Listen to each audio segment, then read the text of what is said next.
Wow, Camille really needs a chair, right? That's a she. Okay, she needs a chair. Everyone, give her a chair. So, hello guys, welcome back to another episode of Watch Your Realms. Your boy RGC Gaming back at it with another quick hero spotlight. Today we There's will be so mine covering. to take. Where are you? Not here. Oh yeah, I don't actually have him. I don't know why I was just going to the heroes page. I don't have him, obviously. So, the better version of Mole, who is, guess who? Razak. Well, actually, this hero is a pretty good hero. Let's talk hero wise. You probably want Razak for basically anything related to anti arena, to give a tree. I wouldn't say kill boss, but maybe if you just don't have better choices. Well, I guess that's it. Gear Raid 2 maybe just for the nuke. And well, yeah, I guess you could use him in Gear Raid 1. I'm not sure. I haven't seen anyone doing that yet. I think it's pretty good for the first 18 stages. Maybe moving to 19, he will lose his value. So, Razak, the Driftwood Impaler, a loyal member of Captain Reeves' crew who wields a spear that deals massive damage to enemy. Well, this spear, let me just talk about this guy. He looks gigantic, but like his hands compared to his legs, okay, I'm not gonna say anything else. It just doesn't. He's not well proportioned. Okay, so a giant Captain Reb's crew member. Well, his spear actually looks pretty cool. I guess it's impaled with bones. And yeah, so his design is actually pretty nice. I quite enjoy it. Of course, his range is 3 tiles ahead and 4 on the sides. AoE attack, burst damage. His talent. Every basic attack has a 30% chance of generating 2 soul-eating fish. Attacks one enemy with the highest HP percentage remaining, dealing 200% damage. Well, that's a high chance. That's a pretty high chance, you know. It's not a small one. So basically, his AoE passive attack deals 100% AoE damage to multiple enemy. Now, this doesn't say how many enemies, but I saw him do it like for 10 or so, so it's not a small number. That's all I want to say about this guy. So, up to the skill ups, of course, the basic, very basic skill up of plus 20% damage. Moving up next, after his passive basic attack, Ocean's Clutch, his ultimate. And let me tell you, this is ridiculous. You deal 700% damage to enemies in range. Basically, you just erase the enemies in the range. So as you can see here, he's got those cool tentacles that you might know from Ludwig the Hierophant. And they just come, splash, and they just obliterate pretty much everyone there. Up with the skill ups, you can get this up to 1000 damage to enemies in range. That's a lot. That's really a lot. You really want this guy for Gear 3. He just will like obliterates the waves. So yeah, that's great. As for his skill cost, well, it's 900 going down to 800, but you get like 700 when you first deploy him, so you basically just like want to skill this up to 5, deploy him, just to ult pretty much right away, like 1 2 to 5 seconds, and you just have it. Hero details, let me see his rate regen. So his rate regen, of course, like everyone else, 14. That's great. He will probably get his ult pretty soon. So yeah, that's great. His cost is 22. He's a pretty expensive, but we can definitely see why he's that expensive. Passive Soul Surge. After Ocean's Clutch ends, enhances the hero's talent. So basically this one, increasing the generational change of soul eating fish upon each attack by 20% and its quantity by 2. This effect lasts for 12 seconds. So you actually get like around like what's 40% of doing that or of triggering it. Basically, Soul Eating Fish attacks one enemy with the highest, so you can basically attack it 4 times. That's pretty great. I don't know if it's like splash damage. I believe it's splash damage. So, anyways, you if you can get his stacks up with this passive, you'll just be bursting through the enemies. Basically, they won't last a chance. As for his, oh wow, Soul Hunting auto. Within 5 seconds, 15 seconds of deployment, each kill generates 2 soul eating fish. Afterward, triggers one time every 30 seconds. So yeah, I can see why this would be a good one. Of course, you get a effect duration that's higher.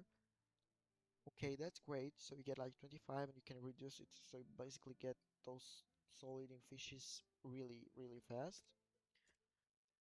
Title Heritage, passive bonus skill. Obtain Hero Captain Reef to unlock the following bonus effect.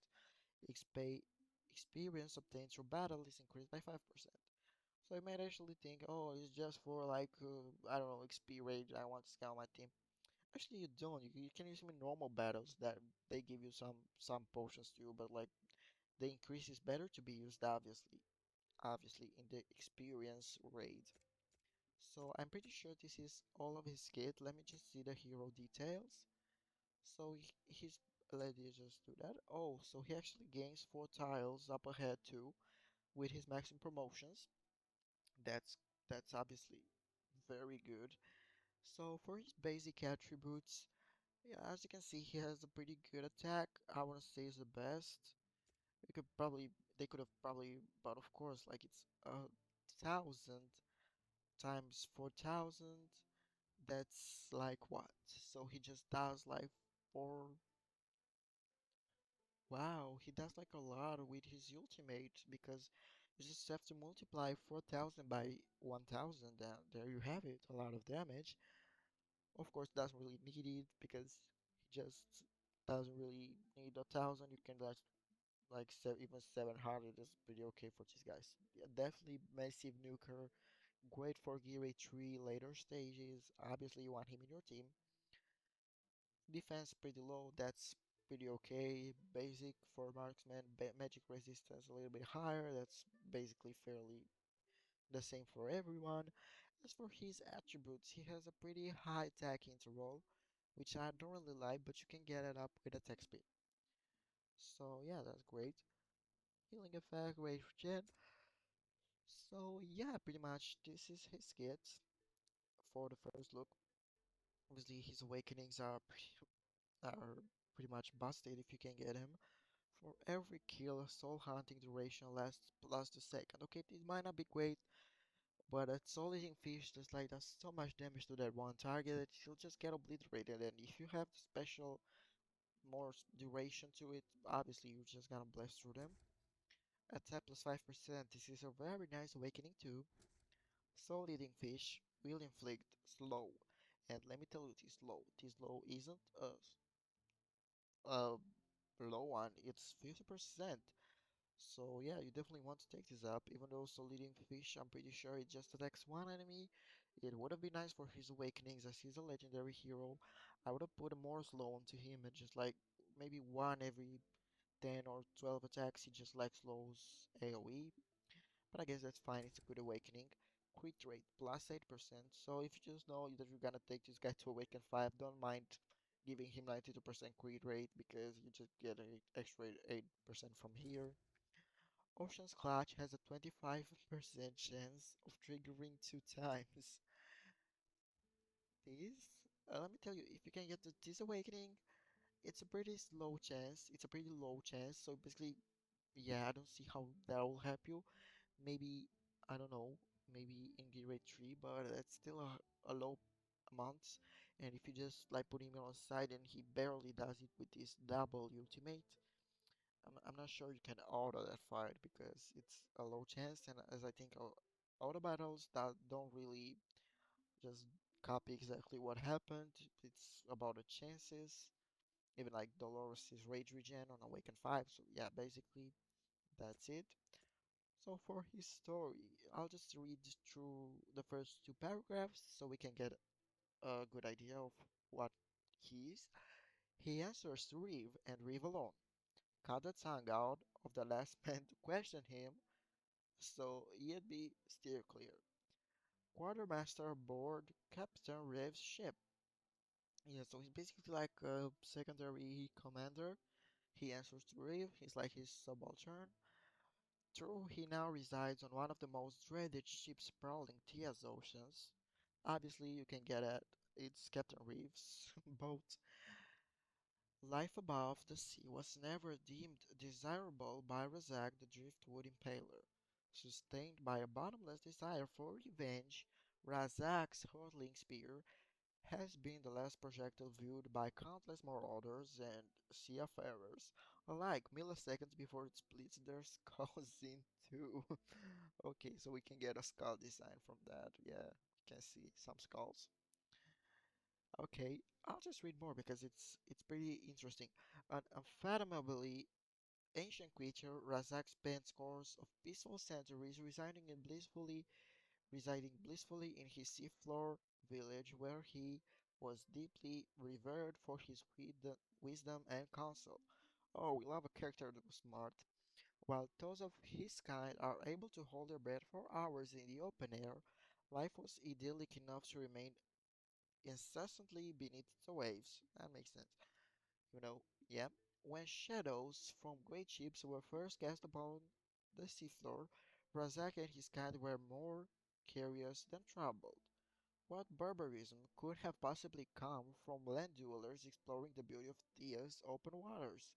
To this day, he ritually punishes himself for this naivety, for it wasn't long before the seas were overfished, overcrowded, and filled with acrid toxins that burned the throats and eyes of every aquatic being. So obviously a great hero story, even though probably no one like reads through them.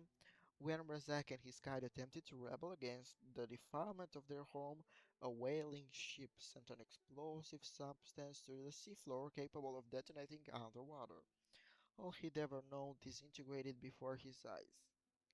Oh, so sad, but I guess this is his villain arc. With his father's hunting spear able to be recalled mentally after each launch, wow, wish he could do that. Razak burst through the surface of the sea, slaughtering the entire crew that stole his world before setting his sights on other unsuspecting ships. Word of his brutality reached the infamous Captain Reeve, who recruited Razak after promising him as many souls as his spears could claim. Yeah, so pretty much a brutal piercer. Now that first enamored with the idea of dueling aboard a ship, Razak was sold on a life of piracy when it became clear he could use it to enforce justice and protection for those of the depths. It's quite difficult to say what's more foreboding to see flying in one's direction, Captain Reeves' sails or Razak's Jack's spear. So yeah, his story is pretty great. He actually, oh, I can see the bond with Captain Reeve now. Now that just makes sense. If you read through these stories, especially from the bound ones, yeah, you really want to read through them, especially if you got both of them. Unfortunately, I don't have any of them, so yeah. So let's see his review. Obviously, great in XP rate, great in gear rate, 3, great in tide. Well, tide, tide is tide. Just need battle points, battle points for that. Gold raid, obviously great. Arena, entry DPS 4.7. Well, that's pretty low. He's probably like one of the best one after Hatchet. So yeah, 4.7 is decent, but he gets more talent. Key rate 3 is really okay. Faction trial, he's okay, I guess. There, well, yeah, for the piercers. Otherwise, on the normal faction trial, he might not be the best pick. Arena, AoE DPS, of course, great because of his ult. Gear Raid 1, great for his ult. Arena sustain DPS. Yeah, maybe for those maps that like go around and damage you, but otherwise, I don't know. Gear Raid 2, obviously great nuker for clearing the waves. Guild Boss 4.2, and I mean, yeah, he doesn't shine any Guild Boss. You just want more single target focused ones there. Silas, I don't know, Setrum, there's a lot of them. Arena single target DPS, of course not good because like single target. Artifact material rate pretty low because you just get a one tile on the upper stages. So basically guys, this was it for this video. I hope you really got a hang of it, of this new guy named Razak. He's obviously a great piercer. He takes a lot of benefits, especially if you have a lord on the piercers faction. So yeah, basically, congrats if you got him. Good luck getting him on the normal banner. If there will be like a 10x again, but I'm pretty sure that won't be the case. It's a pretty rare one. So yeah guys, this was it for today's episode of Watch Your Realms, and I'll be doing more guides on other heroes too. So if you want me to do that, please leave in the comments, I don't know, suggestions. Let me just quickly show you my Their roster. souls are So mine to do take. what you will with this one. You can ask me, I don't know, talk about Vierna, Zealous, whoever you don't understand fully, I'm able to read through them. I will make guides on heroes that you guys pick. So yeah, this was it for today's episode of Watch Your Realms. I wish you guys very happy uh summoning. So basically, before ending this video, I want to say one more thing, just one more, guys, just one more. So yeah, as you can see here, we have on Friday, 25 August. So Invocation of Spirits, limited rate up, Divine Summoning rate up, which is pretty sad because they made an announcement on this guy's coming, and I just thought, would that be this weekend? And it's not, okay? So the Watchers archive the Chaos Dominion. So we basically get like, I don't know, I think this big guy obviously is the lord named Gan. This guy is Vladov. This guy is a mage called Dursa. These are both like fighters, but Gan is more like a defender, but he's able to do so much damage anyways.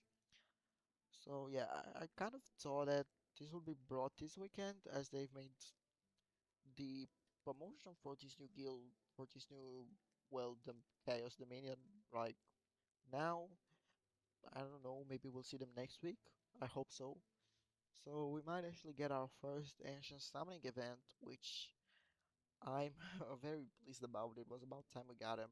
I was expecting it though to be like for the Chaos Dominion because yeah, it just makes more sense that you put an Ancient Summoning with these guys.